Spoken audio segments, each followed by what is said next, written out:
Welcome to our channel. Today we how to enable layout grid overlays in Webflow detailed guide step by step clearly.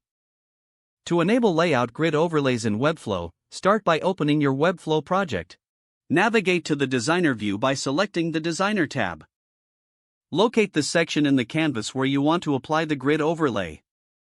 On the right side of your screen, find the style panel. Scroll down until you see the layout section.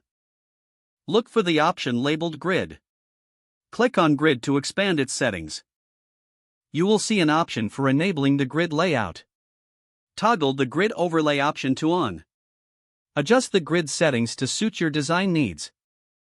You can customize the grid's color and opacity for better visibility.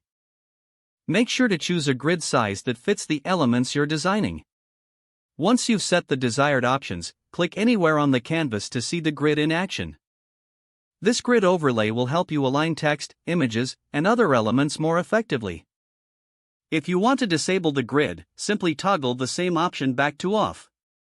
Preview your design to ensure that the grid helps with your layout. This feature enhances your ability to create precise and organized designs. You're now ready to work efficiently with grid overlays in Webflow. If the page does not load, refresh the browser or try again in a private or incognito window. Make sure you are using the correct email address, then retype it carefully to avoid small typos. If your password is not accepted, use the reset option and create a new strong password you can remember. Check your spam folder for verification or security emails, then complete any requested confirmation steps. Enable two-factor authentication if available to improve account security and reduce unauthorized access risk.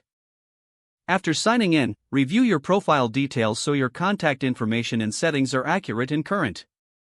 If you see an error message, note it down and try again after restarting your device and internet connection. Log out when you finish, especially on shared devices, to keep your account and payment information secure. If the page does not load, refresh the browser or try again in a private or incognito window.